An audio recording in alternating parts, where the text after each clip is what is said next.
வணக்கம். தமிழ்நாட்டுல லட்சக்கணக்கான பெண்கள் ஒரு நாள் காலையில எந்திரிச்சு பாக்குறாங்க, அவங்க பேங்க் அக்கவுண்ட்ல திடீர்னு 5000 ரூபாய். இது எப்படி சாத்தியம்? எங்க இருந்து வந்துச்சு இந்த பணம்? இது ஒரு நலத்திட்டமா இல்ல தேர்தல் நேரத்துல வந்த ஒரு சர்ப்ரைஸா? வாங்க, இந்த 5000 ரூபாய் மர்மத்துக்கு பின்னால என்ன இருக்குன்னு விரிவா அலசலாம். ஒரு நிமிஷம் யோசிச்சு பாருங்க. நீங்க காலையில தூங்கி எழுந்ததும் உங்க போனுக்கு ஒரு மெசேஜ் வருது. Your account has been credited with 5000 rupees. எப்படி இருக்கும்? இது ஏதோ கற்பனை கதை இல்ல, தமிழ்நாட்டுல நிஜமாவே நடந்திருக்கு. ஆமா, இது ஒன்னும் 2 பேருக்கு நடக்கல, சுமார் 1,31,00,000 பெண்களுக்கு நடந்திருக்கு. நினைச்சு பாருங்க, அவ்வளவு பேரோட அக்கவுண்ட்லயும் ஒரே நேரத்துல 5000 ரூபாய். ஆனா ஏன்? எதுக்கு? இந்த கேள்விக்கான பதில்தான் நம்மளோட இந்த முழு பயணத்தோட மையமே. வாங்க கண்டுபிடிக்கலாம். சரி, பகுதிக்குள்ள போலாம். ஒரு 5000 ரூபாய் ஆச்சரியம். முதல்ல இந்த பணம் எங்க இருந்து தான் வந்துச்சு? இந்த 5000 ரூபாய் பணத்தோட மூலம் என்னன்னு பாத்தீங்கன்னா, அது கலைஞர் மகளிர் உரிமை திட்டம். ஆமாங்க, இந்த திட்டம் தான் இந்த மொத்த கதைக்குமே ஆதாரம். அப்போ இந்த திடீர் 5000 ரூபாய புரிஞ்சுக்கிறதுக்கு முன்னாடி இந்த அசல் திட்டத்தோட நோக்கம் என்னன்னு நாம முதல்ல தெரிஞ்சுக்கணும். வாங்க பார்க்கலாம். கலைஞர் மகளிர் உரிமை திட்டங்கிறது ரொம்ப நேரடியான ஒரு திட்டம்தான். அதாவது தகுதியுள்ள குடும்பத் தலைவிகளுக்கு மாசம் 1000 ரூபாய் கொடுக்கறது. இது போன வருஷம், அதாவது 2023 செப்டம்பர் மாசம்தான் தொடங்கப்பட்டுச்சு. இதோட நோக்கம் வெறும் பண உதவி மட்டும் கிடையாது, பெண்களோட உழைப்ப அங்கீகரிக்கிறது, அவங்களுக்கு ஒரு பொருளாதார சுதந்திரத்தை கொடுக்கறது. அது மட்டும் இல்லாம இந்த பணம் பல குடும்பங்களுக்கு குழந்தைங்களோட ஸ்கூல் ஃபீஸ் கட்டவோ திடீர்னு வர மருத்துவ செலவுகளை சமாளிக்கவோ ஒரு பெரிய உதவியா இருக்கு.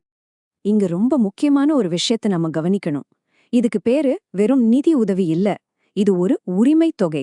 அதாவது சமூகத்துல பெண்களோட பங்களிப்புக்காக கொடுக்கப்படுற ஒரு அங்கீகாரம். அந்த உரிமைங்கிற ஒரு வார்த்தை இருக்கே, அது இந்த திட்டத்தோட நோக்கத்தையே வேற ஒரு தளத்துக்கு கொண்டு போகுது. எல்லாம் சரியா போயிட்டு இருந்த நேரத்துல தான் இந்த கதையில ஒரு திடீர் அரசியல் திருப்பம் வருது. ஒரே ஒரு குற்றச்சாட்டு, ஆனா அது எல்லாத்தையுமே மாத்தி போடுது.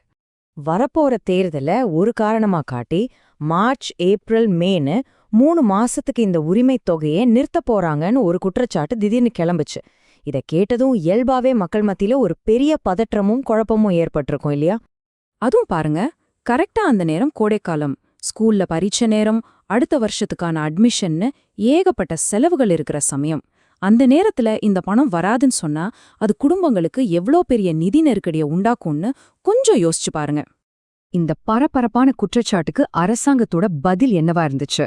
அவங்க ஒரு முன்கூட்டிய நடவடிக்கையை எடுத்தாங்க. அதுதான் அந்த 5000 ரூபாய் சர்ப்ரைஸோட உண்மையான பின்னணி. அந்த வதந்திக்கே பதிலடி கொடுக்கற விதமா அரசாங்கம் ஒரு மாஸ்டர் பிளான் போட்டாங்க. அடுத்த 3 மாசத்துக்கான பணத்தை மொத்தமா முன்கூட்டியே கொடுத்துடலான்னு முடிவு பண்ணாங்க. கணக்கு ரொம்ப சிம்பிள். மார்ச் மாசத்துக்கு 1000, ஏப்ரலுக்கு 1000, மே மாசத்துக்கு 1000, ஆக மொத்தம் 3000. அதோட கோடைக்கால சிறப்பு உதவியா தேமொரு 2000, ஆக மொத்தம் 5000 ரூபாய். ஆக இந்த ஒரே பேமெண்ட் மூலமா 2 விஷயம் சாதிச்சாங்க. ஒன்னு, திட்டம் நிறுத்தப்பட போகுதுங்கிற வதந்திக்கு முற்றுப்புள்ளி வச்சாங்க. 2வது, அதே நேரத்துல மக்களோட கோடைக்கால செலவுகளுக்கும் உதவினாங்க. இது ஒரு புத்திசாலித்தனமான நடவடிக்கைன்னே சொல்லலாம். சரி, இப்போ நாம கடைசி பகுதிக்கு வரோம். இது நலத்திட்டமா இல்ல தேர்தல் தந்திரமா? இந்த நடவடிக்கையோட சேர்த்து ஒரு எதிர்கால வாக்குறுதியும் கொடுக்கப்பட்டுச்சு. அது என்னன்னு பார்க்கலாம். முதலமைச்சர் திரு மு.க. ஸ்டாலின் ஒரு முக்கியமான வாக்குறுதியை முன்வைத்தார். அமையவிருக்கும் திராவிட மாடல் 2.0 ஆட்சியில் உங்களுடைய உரிமை தொகை 2000ஆக உயர்த்தப்படும். யோசிச்சு பாருங்க, இப்ப மாசம் கிடைக்கிற 1000 ரூபாய் எதிர்காலத்துல 2000 ரூபாய் மாறுன ஒரு வாக்குறுதி. இது பயனாளிகளுக்கு ஒரு இரட்டிப்பு சந்தோஷத்தையும் நம்பிக்கையும் கொடுத்திருக்கோம் இல்லையா? சரி, நாம ஆரம்பிச்ச இடத்துக்கே திரும்ப வருவோம்.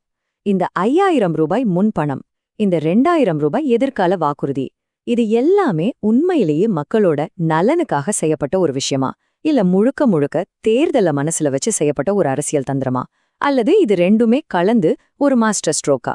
இத பத்தி நீங்க என்ன நினைக்கிறீங்க?